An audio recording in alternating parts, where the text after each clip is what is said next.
Hello there, my darlings. I know it feels like forever, but the queen is back. Your queen is back. And of course, I'll be talking about the champions. But before I get into my quarterfinal predictions, guys, go ahead and follow us on Instagram. Follow my personal pages on Instagram and Twitter. Vote in the comments down below if you think I should create a TikTok account and do some little short form content. I'm against TikTok, but for you guys I might consider. So I did not come and share my thoughts on the round of 16 or my predictions, so I'm gonna just go over a few things that I would have talked about. I would have wanted to talk about clubs who performed in the group stages and then disappointed me. I'm utterly disappointed by Liverpool. They were one of the best teams coming into the Champions League and throughout the Champions League, but at the time of when they were eliminated by PSG, they so heartily deserved it. They were not the best team on the day. They did not show up. They are great. Their statsmen did not show up, so of course I don't hold no remorse for Liverpool. I just thought that they would have went all the way. PSG, I also had high hopes for PSG. If you check out my group stage, my predictions video before, you'd have seen all the great things I had to say about them, and I thought they would have been in the round of 16, but that's the Champions League. Real Madrid, although they're in the quarterfinals, they have been one of the worst performing teams. But in the true fashion of Real Madrid, they're undefeated, inevitable, and they will beat the better teams, and they will reach to the final. Club Brugge. I had Club Brugge in my round of 16 pick. I didn't, of course, film that or show you guys or talk to you guys about that, but I had them coming into the round of 16 and beating their opponents. But they played very scared. They reverted from what they do best, and that was kind of disappointing with coaches who do that. When they come against the bigger teams, you have to stand firm on the ground. Leverkusen not showing up in the Champions League was also a major disappointment. I thought they could have, you know, honed in on the Europa League, honed in on the Bundesliga, and kind of up the stakes this year, but they didn't. Some of the standout performances, I will say, that surprised me, or not necessarily surprised me, but were good to see. But Arsenal beat aggregate, what am I saying?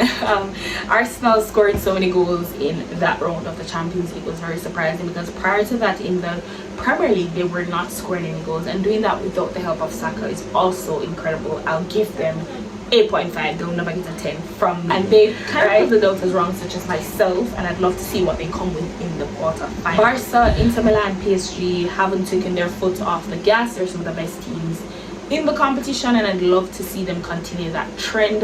One of these three teams will be in the final. So let's move on to my predictions. First up, Bayern Munich versus Inter Milan. If you guys see me looking down, of course I have my notes. I have to write down my thoughts. I'm not a genius. Bayern Munich versus Inter Milan. So I do have Inter Milan to win this tie. Hear me out and I'll explain. So this is a showdown between giants of this competition, and they're both league leaders, their leagues, so it's gonna be incredible to see. And all the meetings in the past, Bayern have won. Does this mean they'll win again? I don't know. So let's talk about Bayern. They're a very exciting team who scores a lot of goals. Bayern games are very exciting. It's one of the games that you can walk away with from entertainment. Michael Olise also has made himself at home a threat. He's the biggest threat in that Bayern Munich squad at the moment. The most entertaining player to watch in the Champions League is Jamal Musiala. We'll talk about the next one coming up. Jamal Musiala is an entertainer. He's going to make the Champions League very fun. We have Harry Kane, who is just being Harry Kane, scoring his goals. He's also a very big threat in the Champions League with 10 goals to his name. So of course he's going to go and try to win that golden boot. However, I'm worried for their defense. They have not been one of the best defensive teams, and they've not known to keep clean sheets. And Inter has a very great goal threat going forward, so that can mean something very bad for Bayern. And I think Vincent Kompany, being a student of Pep, has helped Bayern so much in the free flow attacking football that they play. He is still, in my opinion, a undeserving coach of Bayern, but he has proved himself to be the man. What's him doing thing? Their defense is no joke. They're one of the best defensive teams in the Champions League. They've only conceded 2 goals, and I don't see them taking in any more. And if they do, shame on you. When we talk about players to watch from Inter Milan, we're talking about Lautaro Martinez. He became their leading goal scorer in the competition. That's also a motivation for him to show up on the big stages, because this is the thing that I have with players who are best and the greatest and good, but when it's time to lock in and really win it for the team, they don't. Lautaro, I need you to lock in and take it seriously. And you also have players like Akan, Di Marco, Barella, Thuram. They also play an integral part of Inter Milan's season, and so I want them to also show up.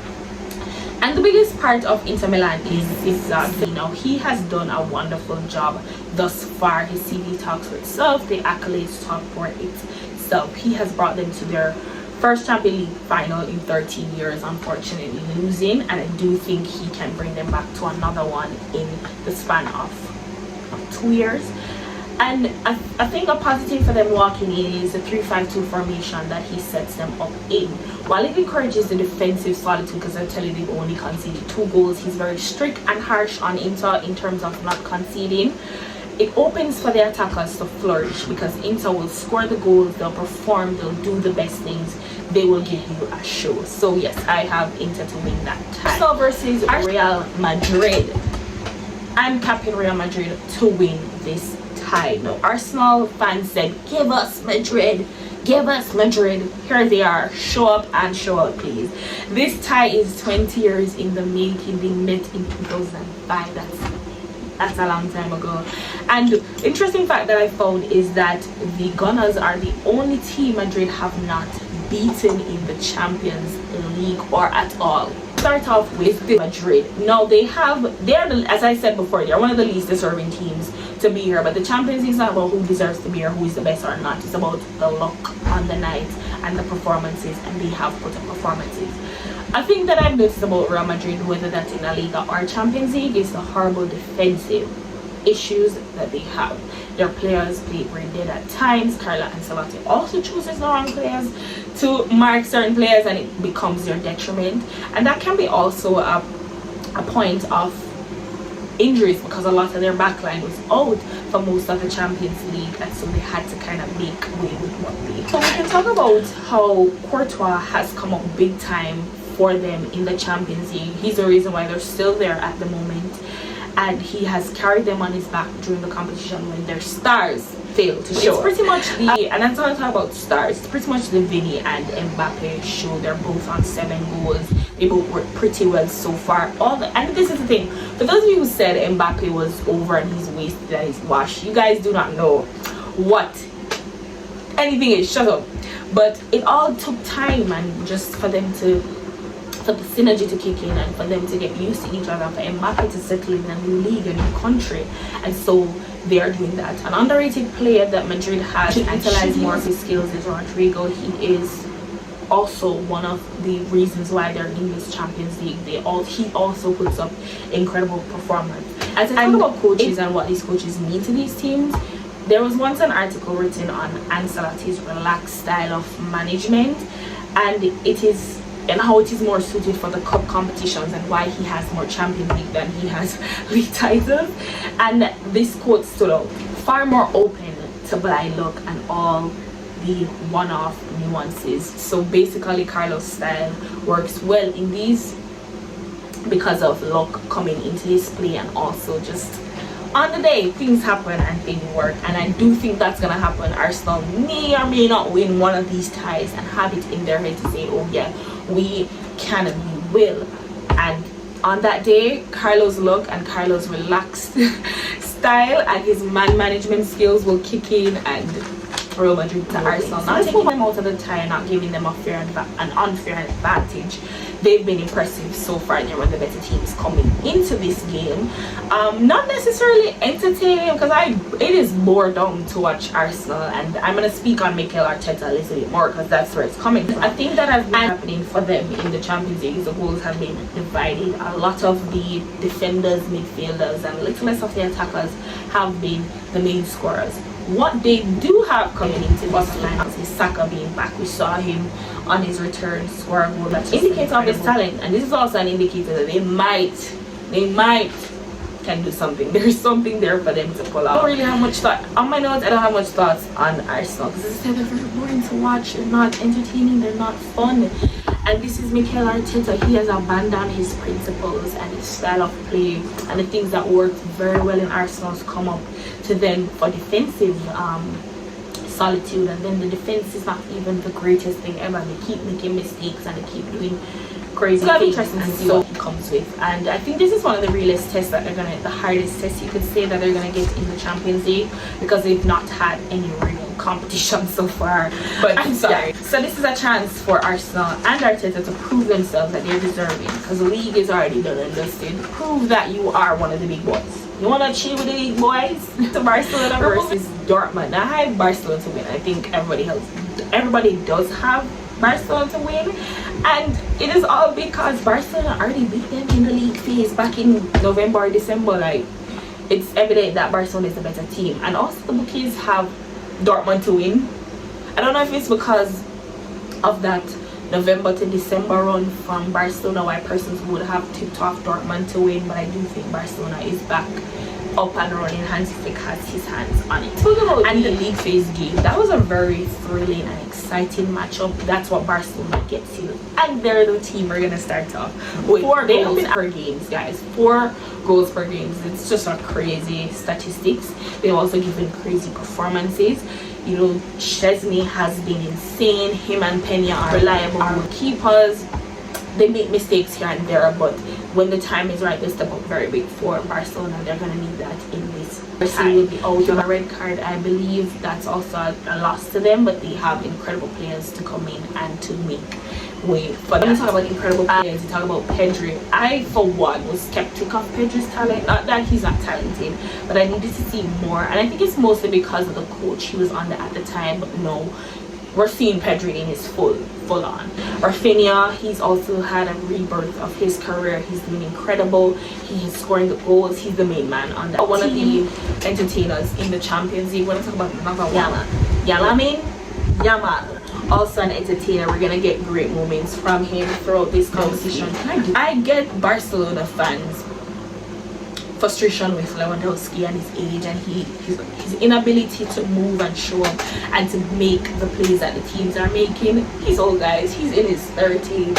He's not going to be the Lewandowski that he was at Bayern or when he just came to Barcelona, but he's still a good player. He still gets you the numbers, he still gets you the goal, he still gets into good positions. I'll forever talk about Lewandowski as if he's the best player in the world. Offside traps have been executed very well. They have caught so many teams out. It has been their primary gameplay, and while some persons find it annoying, wouldn't you, if you're good at it, wouldn't you keep doing it? Like, keep that opinion to yourself. What I want to say is that not every game will be a goal fest for Barcelona, and we've seen it after that October run how much it will not work on every team. Some teams are going to play extremely haram ball. Some teams are going to make it very hard for your attackers to just walk through the park, and so we've seen that with Barcelona. And then sometimes Flick gets it wrong. He's not the most perfect coach. He doesn't have all the answers. He's learning the players and the job and Barcelona as he goes along, but he's done an incredible job so far. So I have Barcelona to win against that. So I'm giving Dortmund a unfair chance in this tie. But a key takeaway is Dortmund is just here every season in the Champions League. They don't rattle any feathers. They don't beat the big teams. They're just here and they somehow make it to a final. That's kind of hard for me to say. But some of the most interesting parts of Dortmund is the players we have. Dortmund, he's the goal machine. He's also on 10 goals, leading goal scorer. I want him to score more goals and win a trophy from Harry Kane. Amen. And you have so many different. The team is well rounded. You have Mecca from Chelsea. Also, they're making a name for himself. And one thing, even though they have good players, the players kind of self-sabotage at times, and that almost happened in the last game, where decisions that players make will be the detriment of the team. Back, who is a good fit for a team like Dortmund. He's not expected to come in and win any major trophies, but just keep on the high and high. But sacking Nuri Sahin may disturb the peace of the team, may disturb the flow and the performances, especially in the Champions League. I know that they are in mid-table in the Bundesliga, but come on, guys. The management also isn't serious, so that's why they kind of come up short in the Champions League. The decisions that they make kind of go against of Dortmund. And a key takeaway for me is Barca will have a good amount of fun with that defense. A good amount of fun. PSG versus Aston Villa. I have PSG winning here. It's the first meeting between these two teams. I'm so excited to see what both coaches come up with, what both teams do on both of the legs. PSG has put up incredible performances. They've been one of the most exciting teams in the competition. You can talk about the rebirth of Dembele's career. It's fun to watch players like him who you see at a young age and you say, man, they're going to go on to do good things. He's not doing those good things. And I think it's all about environment, his health. If he's staying healthy, if he's not injured, he's going to be the best to watch. You have Desiree Doué, Barcola. All these players play such an integral part in PSG's reign. They are also, and this is the thing, this is something I want to talk about. A side note, results change people's opinions, because I remember when PSG bought all these players and it wasn't working and they weren't performing well, persons were at the state about the team, and now that they are performing well, oh my god, PSG's the recruitment, and it's like, you guys are just unbelievable. And home, I've talked about it in different videos, sometimes he gets it wrong and his setup can be the downfall of PSG. So one of the reasons why they would have lost the first leg, amongst other things that played that part. This team was dysfunctional. The surrounding of PSG every week, it was something else, and with him coming in, he has really settled the team. He has really had them to lock in, and all they needed was time and a good manager. The managers previously outside of Thomas Tuchel were not doing that. We're not getting the best out of it. All about controlling the tempo with him, with the consistent pressing. They press it very well, and it's one of the hardest teams to play against with their attackers. He also somewhat created mentality monsters in these players, because the way they locked in that second leg against Liverpool was just incredible. You don't normally see that from a PSG team. Aston Villa also not to win, because Unai Emery loves him a European knockout game. He loves the underdog story. He loves to pull off the impossible. He loves to turn up. He loves to do his big one. Watch Villa and some the Champions League, because they have been a powerhouse. They've beaten some of the biggest teams. They haven't embarrassed the Premier League. They have stood on their own and done what is needed to get thus far. Watkins, Asensio, who's also a Champions League type player, he shows up the most. Leon Bailey, who is in his groove and he's getting back into his game. Rashford, he loves to turn up against PSG, and I'd love to see him, after leaving the toxic environment of Manchester United, to just play his football and have his fun. Defensive line is one to worry about here. They are very detailed in the coaching that they would have received from Unai Emery season the Premier League. We see it here as well. The players' development, players who would have normally not been the best Aston Villa players, are showing up and are making a name for themselves and performing exceptionally well. And a part of their game is they're going to be dominating the position. They're going to congest the space, come in a lot, they press very well, they get a lot of numbers in the box, and they ensure that the attackers are up and out, and it's just a very hard team to defend against. So I have PSG to win over them, but I do think Unai Emery has something up his sleeve. So yes guys, that was my Champions League quarterfinals prediction. Tell me your comments down below, tag us on Instagram. Also guys, really vote and tell me if you want me to create a TikTok account, and also if there's any other videos you guys want me to do. Thank you guys so much for sticking and staying throughout all of my madness. See you in the next video.